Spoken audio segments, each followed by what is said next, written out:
PG-13. And we're live. And we're live. Well, welcome to FDIC 2022. That sounds like a very long number, doesn't it? My name is Ben Fleagle, and I am the president of the F.O.O.L.S International, and this is the pre-Brotherhood Bash blogcast. So we've got a lot of guests here today. The whole e-board is here, plus we've got two of the founders. And so I'll introduce everybody, but then we've got one or two people that need to introduce themselves properly. So to get right to the chase, we're honored to have John Bart Simpson with us. I never remember you as John. It's just Bart. And he's a founding F.O.O.L. We got Mike Dugan, a founding F.O.O.L. with us, and then there's Dave Dubowski, our new secretary. And we got Chris Bednarek, our pit. And the pit is what again? We changed the name. Public Information and Technology Chair. Right. So that's the pit. That's much easier to say than education chair or whatever. We had webmaster and education. Yeah. Yeah. And then we got our newest member of the e-board, Dana Larkin. Thank you.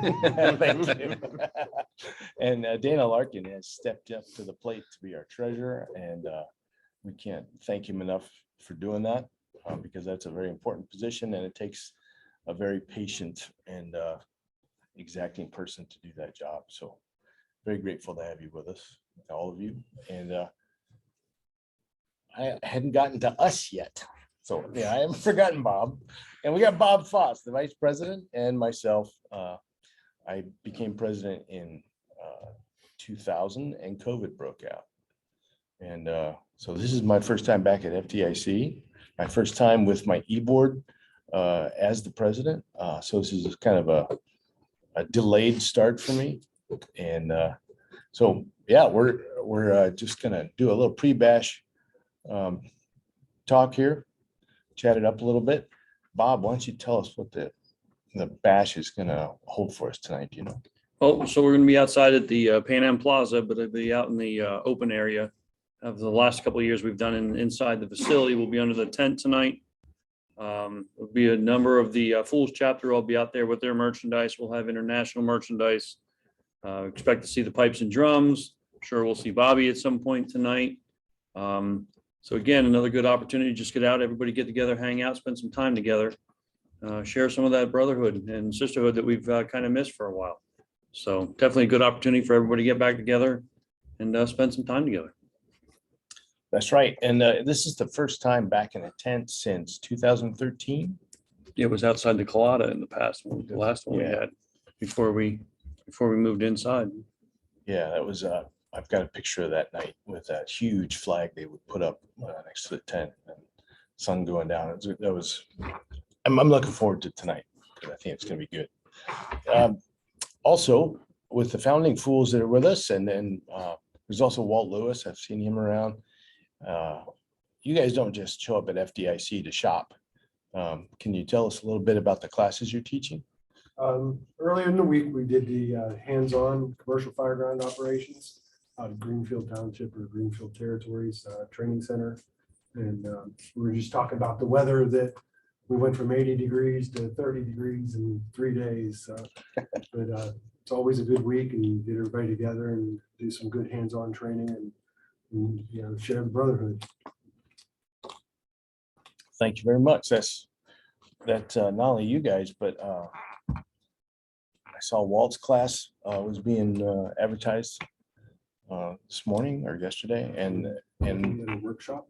Yeah, and Richie Stack is out in Champaign doing rid operations, and I don't know if anybody else is out here, but a class. well, yeah, I know, but sorry, he didn't say anything, so I was just moving on. No, I did a couple of workshops. I did a workshop on company drills, a 4-hour class. And then I was supposed to be doing another 4-hour class with my teaching partner, Mike Galliano. Unfortunately, he and his wife both got COVID on Saturday, so they couldn't show up. So I did a solo, This House Rocks. But there were quite a few members of the F.O.O.L.S, and not just people, as you mentioned, Richie Stack and Walt. F.O.O.L board members and past members of the boards, there are fools all over this place who are teaching classes all over the place. Yeah. And it's a good thing to see. Well, thank you, Cap. We ran into Cap yesterday. We came into town on the Yesterday road afternoon. yesterday afternoon, and I think you were the first person we crashed into. It's good to see us. First time I've seen you in 3 years. In 3 years, and I was with my buddy from Australia, and it's the first time we've seen each other in 3 years. And he finally got out of Australia, and his wife gave him a 50th birthday present to go to FDIC and get back. It's been 3 years. You're getting too itchy and shaky, Yeah. not being at FDIC. So it was great to see it. And it's great to see all the people here. I mean, it looks like there's a ton of people in the hallways and in the classes and everything else. So it's really looking good. I think the bash tonight's going to be phenomenal. Yeah, I'm looking forward to it. I believe they said the other night at the instructors meeting, the attendance is the highest as ever Ben, been. it's above pre-pandemic levels, which is great. Wow. Cool, right? People are Good. people are done with that pandemic. I was trying to avoid mentioning the pandemic, but this is only my second trip down out of Alaska, and the first one was miserable. So I'm really enjoying myself, not having a mask on my face, feeling a little bit normal. The e-board has been up to a lot during the pandemic, and as Richie was handing the e-board over to me, he and I were talking about regional reps, and it took a solid year to get to a point where we had fleshed that out as to what we wanted to do with it and how we were going to structure it. And then we just decided to, after consulting with a few people that in the business world that kind of gave us some guidance on that. They were like, "What are you holding back for?" So we pushed the go button, and we have established 4 out of 5 reps already, and they are busy getting to know the chapters. And so I thought we'd talk a bit about that for a minute.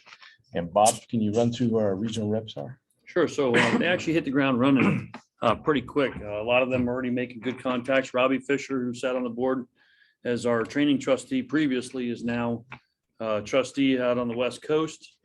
Then we have Mike Burrow, Tony Gillen, and Rusty Ricker. Again, been very active. They got lists of the chapters that fall under their purview. They've been reaching out to them and being in contact and just trying to build up some more of that communication and passing on the word, both from the board down as well as from the local chapters up to us. Just trying to get more active and more communication out to the membership is extremely important.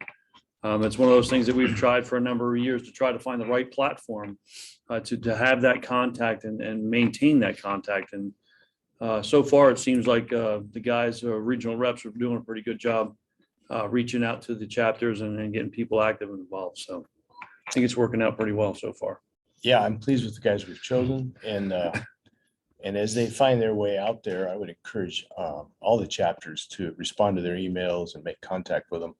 They can help with a lot of questions that newer startup chapters are struggling with, and some of the old chapters just need to know that we know they're there, that they're still there, and that we care about them.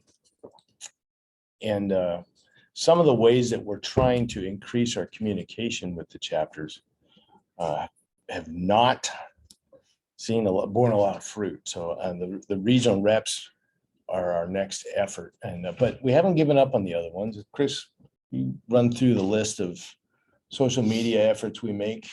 Right, so we're on Facebook, Instagram, Twitter, trying to be as active as we possibly can, trying to get out there and just like when we see things from other chapters, like the stuff as the international, I think that goes a long way to building some roads and maybe a little bit more enthusiasm for some of those folks if they see that the international is actually paying attention to the things that they're doing. Trying to do a little bit of a facelift on some of the stuff on the website, try to freshen it up a little bit. When we started that whole project, it was, let's get it all in there and make sure the information's available to folks, but now trying to make a little more sense out of how it's laid out, make it a little bit easier to navigate through, constantly getting questions about where can I find the International Articles of Association? Where are the articles? Where are the articles? Well, they're on the website. I promise you they're on the website. I checked. It's a PDF. You can download it. You can read it. You can do whatever you want with it. Almost. So just trying to, Get our presence out there. yeah, just, and if you have stuff that's going on in your area, in your department, something with your membership, email it over to me. You can message through the website. You can message us through any of the social media platforms. Let us know that it's going on. Let us help you spread the word. And let us help you. Help us help you. And why does a chapter even need to worry about the international? The cool thing about the society itself that I've appreciated since way back when I started my chapter in Alaska, it says right in the Articles of Association that the chapters are to have as much autonomy as can be allowed.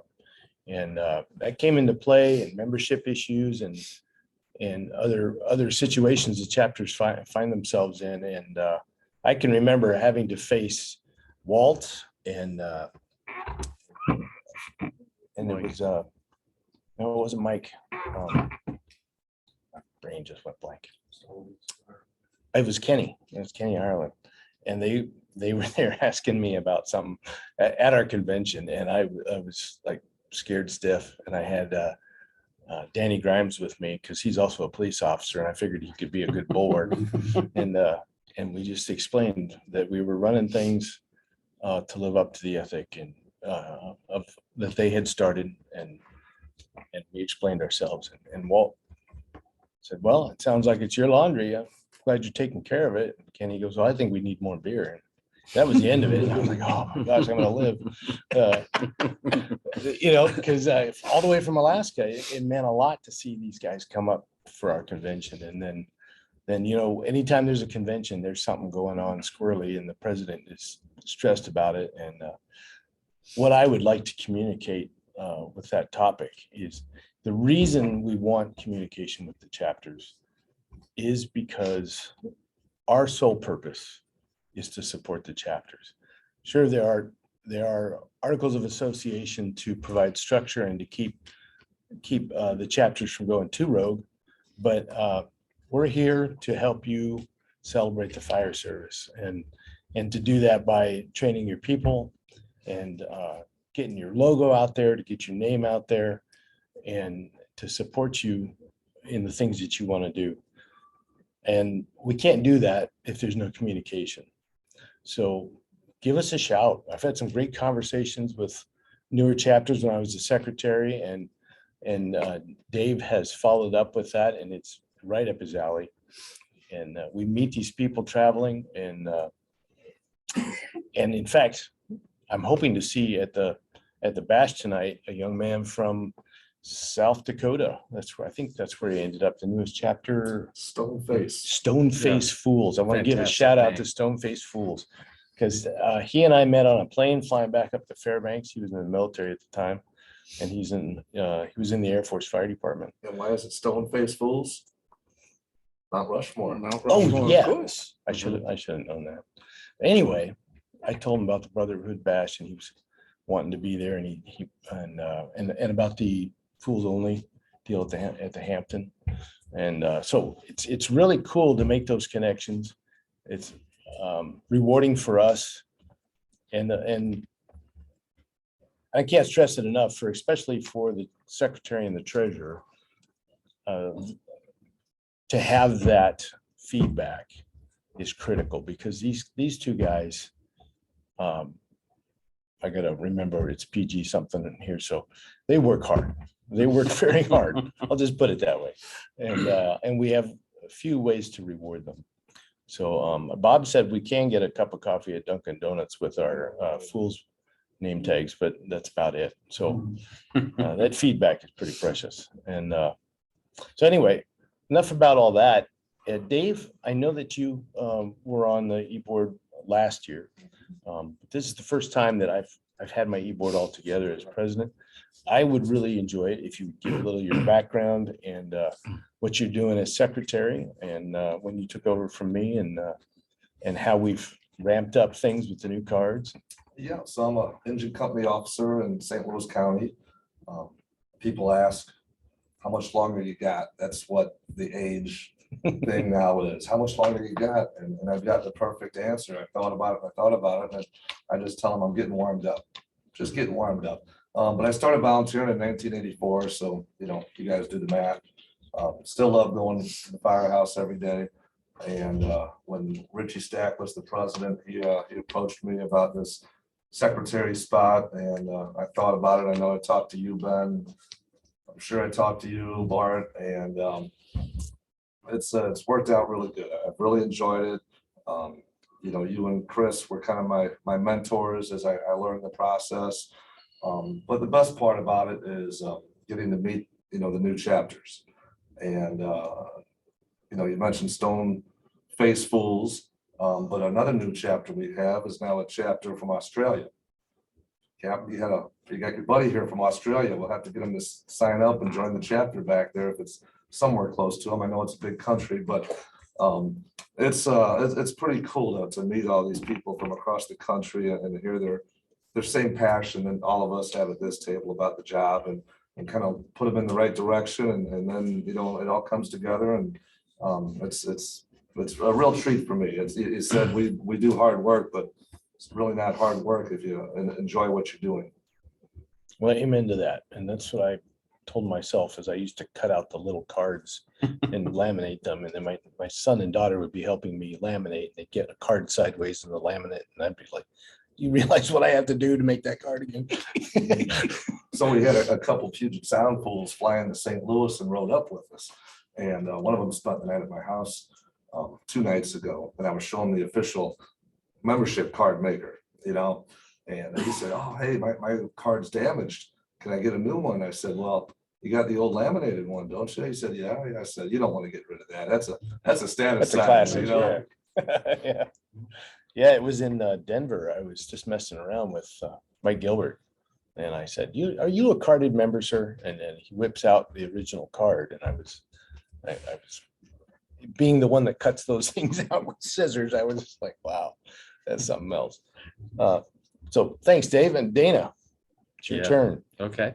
So Dana's our new treasurer. And Yeah, I'm a little late to the party. I had a whole nother career before I got into the fire service. Moved to an island that had a volunteer service, started volunteering in early 2001. And then got picked up at the ripe old age of 36. Nice, I've been with the respectable. department 16 years now. I'm the training officer. Had some dealings with the fools early in my career. Had a couple super gung ho young guys. Went to a couple meetings, and kind of the chapter was just really far away. It just didn't pan out with how things were working for me. And then we've made a huge cultural shift in our department, and we're just trying to get things back in. So we were like, we should start our own chapter. So got some guys together, started a chapter in 2019, and then reached out to you guys when you needed somebody. And I love everything about it.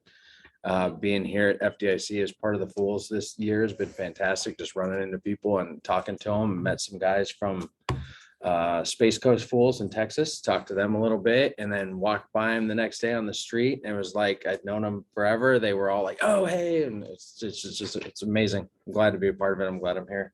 Glad you guys let me in. And I was the last batch of old cards. Yeah, I remember. Your You logo cut it. coming away. Yeah, I got talked about this spot right Did I crinkle the laminate? Yeah. Well, those are the 2 new members of my e-board, and we keep in touch with Richie. I miss him a lot, but we have to press on, and Richie has other things he's doing. And I think he's twice as busy as he was when he was in my spot. So those are big shoes to fill. He was on the e-board for 14 years, president for a good 8 of them or something like that. And you know, he put a lot of effort into making the board more efficient and more professional. And that is the goal of this e-board, is to hone those skills and develop people that we want to bring in to take our places. And that's a standing order to all the members of the e-board, is to start working on who's going to take your place, not to get rid of them, but because Bob and I and Chris are getting long in the tooth, and we don't want to leave things flat. So we Jesus need to. Christ, you youngsters, Yeah. stop, stop. But belonging I'm to the talking about on position the e-board. in the roles, Yeah, right? yeah. And we talked about this even before this round of elections where I got picked up again to stay in the vice president position is just wondering if we're getting to that point where we need some younger blood in the positions, right? And see some new perspective and stuff's changing. You know, That's the why you fire- asked me a couple Yeah. years ago. Couple, Some yeah, young blood. you younger Youngster. guys. Yeah. That's why we take you younger guys around, right? But we have to keep those options out there. You know, We there needed are a popular people- guy on the e-board. Dude. The face. Oh, no. These are The faces of the fools. Yeah. Oh, But so on top of that, you know, we did something a little bit different this year when we stayed out at Airbnb or VRBO. It was a little different for the board. You know, it gave us an opportunity to get to spend some time together. Dana came out, we made dinner at the house last night and we got to sit and talk, you know, and that's just one of the things that we haven't got to do as a board in a long time. You know, is yeah, Skype and all these other means of doing so, but physically being in the room together, you know, and having a conversation and being able to talk and see how things are going and coming up with plans and ideas for the future, which is huge. And out of that, we kind of had a cool idea. You guys are gonna see something here come up before long. because I got a big mouth. Because Chris has got a big mouth. We cooked dinner at the house last night. We made steaks and shrimp and some bunch of other stuff. And we came up with an idea after breakfast. Yeah, we It went out in the mail. about that. Yeah. Lost in email. So was mine, don't worry about it. So we made breakfast. Ben made an awesome breakfast this morning. He made Chili's Kile. Chile's Kale. Yeah. And after that, Chris came up with an idea. We're probably gonna put out a cooking challenge. So you guys cook something at the firehouse or the My station or mouth the works ship. faster than my brain. And we're gonna put it out there. A few years ago, we did that training challenge after we were down at the lift conference with F.O.O.L.S. So I think the board's gonna be putting out a challenge here before long. So expect to see something from each of us Yeah, I gotta How figure it out. challenging I guys gotta figure out are. how it's gonna work. to submit, We'll come up with something. submit a recipe. And you or two submit are a in meal. charge of the whole thing. We got which it. is the cool part. Yeah. 'cause Do I get to delegate anything to anybody? Yeah, the So- eating, the tasting. Yeah. So be on the lookout for that. Something should be coming out here before long. We'll fine tune some details and you'll see something coming down your way. Thanks for bringing that up. I had actually forgot about that already. So I think we've got a few minutes left. What I wanted to finish off with is with the two of you, Bart and Cap. I really would like to know your opinion about some things that have been bouncing around in our conversations. And when we ran into Aaron earlier, he brought up a positive point. There's a lot going on in the fire service, and so much of it seems to be kind of negative with people leaving the fire service in droves, depending on who you talk to. But I've in some of the training I've been in this past year, I've talked with a lot of chiefs, and they're seeing a lot of people leaving, and it's not the old guys, it's people they just hired a few years ago, and so that's one thing on my mind, and the impact of the F.O.O.L.S is another aspect of it, because we have the F.O.O.L.S have made training and being really good at your skills very popular, and there have been other people contributing to that, but the F.O.O.L.S are a major component. I don't think anybody can argue with that, and it's not necessarily cool to be a chief. So who's promoting up? And I wonder what your thoughts are on those things. And Aaron's point was there's some really energetic people in his classes that he's really impressed with. And so maybe fewer people attending some classes, but the people that are there, he says, are really on fire. So what are your thoughts about these changes in the fire service? Me and Mike all of us get a little older, it's definitely my department. It's a rapidly growing department. It looks like we're gonna be hiring about 60 people here next year. And it's interesting, you gotta keep up with their technology level, and they're probably not the way that we remember recruits, back in the earlier days. And sometimes it's a challenge to, number one, retain them, or to get them through that recruit process. And then once you get them out on the road, that we had one that he didn't understand why he had to get up in the middle of the night to answer calls. And, so that was a challenge, and he's not there anymore. you know, he chose to leave instead of getting up in the middle of the night. But it's definitely, and I'm sure the older leaders before us had the same challenges when we were growing in the fire service. And I can remember, that they used to call us the snot-nosed kids and all this other stuff. I catch myself calling them that now, but just their work habits are different. And, just as you were saying, we had a very good 2 days of hands-on training. And nobody, they were wanting to be there. They were energetic, and they were like on fire, and they were really there to suck up the knowledge and that. And, we kind of wish that more of these kids, I could take about 5 or 10 of them and throw them on a bus and bring them to Florida with me and, have them come in and fire up some of the other guys that are coming on. And, but again, it's just like every generation, we have to kind of learn to overcome those. And I don't think we've all found how to overcome them yet. And I think it's a generational thing across the board.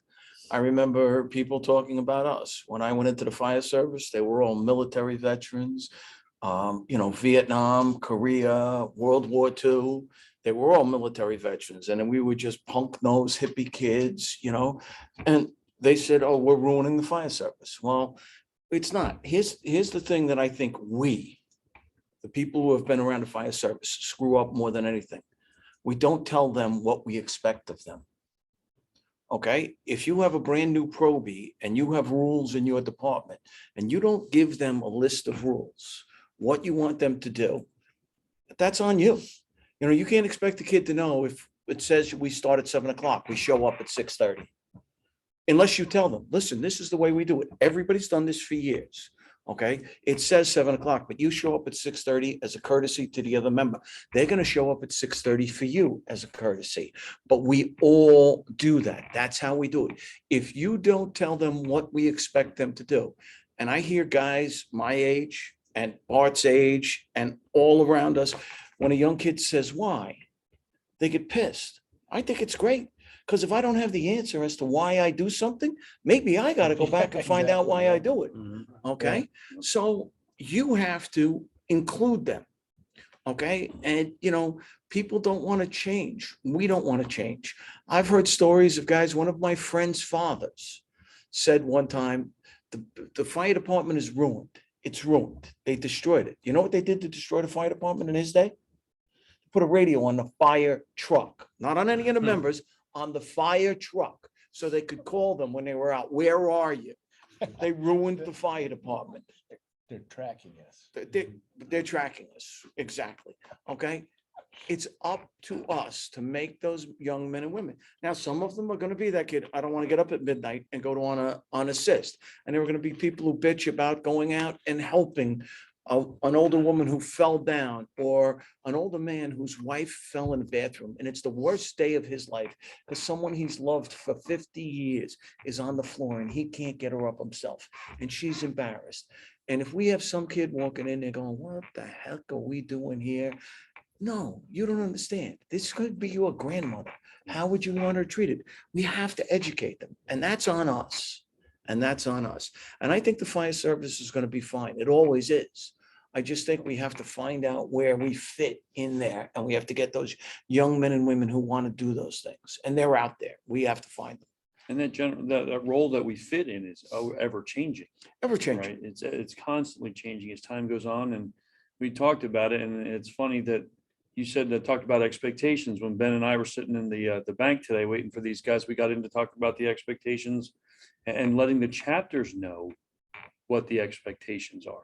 How many people actually know what we expect as a board? Yes, we have the Articles of Association, but what are the expectations? Yep. And I think that's really important to, I couldn't agree with you more. Yeah. I really couldn't, and I think that's important. Well, these are the things that are rattling around in my head as I sit up there in Alaska. Wish I could communicate easier. Dubo, you got anything to add to that? You are very much involved with the young folks. Well, yes, and then as you know proudly, my son was hired on the job Yes. 18 months ago to Chief Jason Hubbleman at Florissant Valley Fire District in St. Louis County, a phenomenal Yeah. that's fire awesome. district, busy fire district. Progressive fire. Progressive fire district, and I couldn't be more proud of him. And I see what's going on. I see he walked into a 30-year career that he walked into that he'll be set for life now. He's gonna make good money. He's going to have a great pension. Who has a pension anymore? Very few people have pensions, but yet they're giving these jobs away. I mean, my son, he obviously earned his position, but there are so many spots in St. Louis and I'm sure across the country to where we just can't find people. Yeah. And whether you don't have enough people wanting to work construction as a carpenter or as a plumber, it's the same in the fire service now. It's a societal thing, generational thing. And you look at the numbers on the National Registry of Paramedics, how much those are down, over the last few years. This is going to continue to grow for a while. Yeah. And it'll work out. The fire service is going to be fine, but we have less people to choose from. There's still going to be good kids out there. Mine's one of them. And but he's up here this week, and he's got other kids that are his age that he went through the fire academy with. They're all up here this week. They're having a great time. They went to hot the last 2 days. We're going to be okay. There's not as many wanting to do it. There's not as many out there, but we're going to find them and we're going to move on. But I think the other thing is going to be the peer pressure of guys like your son out there who are saying to their buddies, do you know, I went there and I learned this trick at training. Holy mackerel, where'd you pick that up? Oh, I went to hot at FDIC. I went here. It's going to be, I told the story about my daughter. She's a school social worker. She took a part-time job waitressing, does 4 shifts a week, came home the other night with $857 for a week. Okay. She's like, Dad, I don't know how people are not doing this. She goes, I just paid for a trip to Florida for me. I'm like, I'm flying down to Florida. I got the place, food, the whole 9 yards. I got it all covered. Okay. For working, she's got my work ethic. Sooner or later, people are going to catch up. Like, I'm not going to be living like this. And there are a lot of people who are taking advantage. Where my daughter lives, there are a lot of people not paying their rent. She's paying her rent every month and doing the right thing. But sooner or later, it's going to catch up with those, and they're going to have to do something. And I think people like your son, like my daughter leading, other people are going to look and say, well, maybe I want to be like that. If I can pass on an experience that we had, our first, on Monday morning, our first group, we had 2 young ladies from the FDNY come in there. And we've been talking about it for the last couple of days. The FDNY didn't send them. They came on their own. They, paid for everything, their hotel, their meals, all that. But they were just so energetic that it just kind of, I guess, a breath of fresh air came across, because, everybody has problems with where they work and the negative people and all that. But these 2 young ladies, they put their heart and soul into it.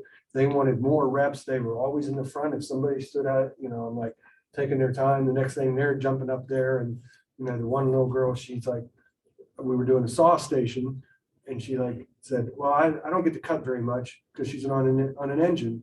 And we showed her a technique for starting a saw, and she goes, oh, I never saw that. So she was down doing reps on how to start a saw. And we had her up there and we did our cuts and we were rotating people through. And she goes, well, if there's time, can I come back up here? And I said, sure. So she got finished up and we're loading the kids on the bus. She come running up, goes, oh, I guess we don't have enough time. And I'm like, no, jump up on the tower ladder and go up there. And their friend came with her, and their smiles, they were so energetic that it just was kind of refreshing to see the younger kids and that want to be here. They want the job. They understand it and everything else. And we had one of your son's friends who rode up with your son in our class, and and just a little buzz of how energetic that, sometimes we get in that mindset where the old guy and all that other stuff. And just like you said, the old guy said to us, you guys are the ruin of our fire service. But I think, like Mike said, the fire service is going to be all right. We just need to get some momentum and some energetic people back into the fire service that love the job, because this is the best job in the world. For sure. And we've got to tell them that it's okay to love the job. Yes. There's nothing wrong with being into the job, being a part of the job and loving what you do. There is nothing wrong with that. What was Joey D's famous saying? Are you on the job or into the job? I can't imagine any of us have ever experienced harassment over that. No. Yeah. You bluff. Well, I gotta say that, my fire department is designed to draw them in and train them up and pump them out. And so we're used to watching them flow through and they're always enthusiastic. But in recent years, I've noticed how energetic the young girls are. And Cap, if I can impose upon you one more time, I do believe you're the one that started talking about the eyes in the mask in the dark hallway, and that's all that matters. Mhm. And that meant a lot to me when I became aware of just that concept. And I just want to thank you for that, because I think that statement is the statement that we need in every firehouse in these times, as the young people are teaching us how it's going to be and who's going to do the job. Mhm. And just if the folks out there don't know what I said, I don't matter what sex, what race, what religion, what anything you are. I don't care. If I look and I see another pair of eyes in the face mask and you are with me in a hallway, you are my brother or sister. You are all that matters. Okay? As long as you are willing to do what I am willing to do, crawl down that hallway, I don't care who you love, what you worship. I don't care. As long as we are brother and sister on the fire ground, it is all good with me. in that moment, that's when it counts. Absolutely. And that's the moment that counts, Absolutely. where the Sure. rubber meets the road. And thank you for putting those words out there all those years ago, Cap. No problem. And I don't think we could end on a better note. Does anybody else have anything to throw out there real quick? Come on out to the bash. Come on out to the bash. You don't want to throw in anything about chapter dues or anything like that. Harassment. So you want to end on Not- a good note. Yeah, we're working up to that. Okay. Good All night. right. All right. We're signing off then. And Tammy, thanks for hosting us. We really appreciate it. And See you next year. Are we clear?